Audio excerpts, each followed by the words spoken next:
ஆண்களுக்கு இப்படிப்பட்ட எந்த எதிர்பார்ப்புமே அவங்ககிட்ட இல்லையே. இல்ல, எதிர்பார்ப்புகள் இல்லன்னு சொல்லாதீங்க. அவங்களுக்கு தான் மிகப்பெரிய எதிர்பார்ப்புகள் இருக்கு. அவர் ஒய்ஃப பாத்துக்கணும், அவங்க அம்மா அப்பாவை பாத்துக்கணும், அவங்க குழந்தைங்கள பாத்துக்கணும், அவங்க அக்கா குழந்தைய பாக்கணும், அவங்க தம்பி குழந்தைய பாக்கணும், அவங்க தங்கச்சி குழந்தைய பாக்கணும், குடும்பமா அனுசரிக்கணும். இதை தாண்டி சொத்தை வேற காப்பாத்தணும். இவங்களோட எதிர்பார்ப்புகள் எல்லாம் நீங்க திருப்பி திருப்பி எவ்வளவு தடவை வேணா கேள்வி கேளுங்க, அவங்களோட ஆன்சர் ஒன்னேவா தான் இருக்கும். என்ன வேலை செய்ய சொன்னாங்க, என் மாமியார் என்ன கண்ட்ரோல் பண்ணிட்டாங்க, என்ன டாமினேட் பண்ணிட்டாங்க, என்ன கேள்வி கேட்க வச்சுட்டாங்க. என்ன ஏன் கேள்வி கேக்குறாங்க, என் மாமியார் ஏன் கட்டுப்படுத்துறாங்க, இந்த மாதிரி சின்ன சின்ன விஷயத்தெல்லாம் கேட்டுதான் அவங்க டிவோர்ஸ் பண்றாங்கங்கிற மாதிரி நீங்க கொஸ்டின் ஃப்ரேம் பண்ணீங்க. இது இமோஷனல் அபியூஸ் கீழே வரும்னு சட்டமே சொல்லுது.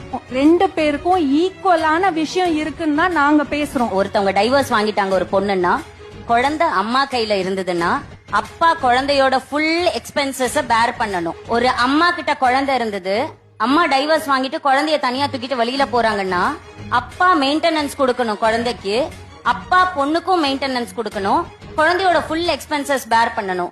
என்னைக்காவது ஹஸ்பண்ட் குழந்தைய தூக்கிட்டு டைவர்ஸ் வாங்கிட்டு வெளியில போகும்போது நாங்க ஃபுல் குழந்தையோட எக்ஸ்பென்சஸ் பேர் பண்ணிக்கிறோம். ஒரு நிமிஷம், சட்டம் ஒரு இடத்துல எனக்கு சாதகமா இருக்கா அப்படின்னு நீங்க கேட்டீங்க இல்லையா? சட்டம் மேக்சிமம் உங்களுக்கு சாதகமா இருக்கு.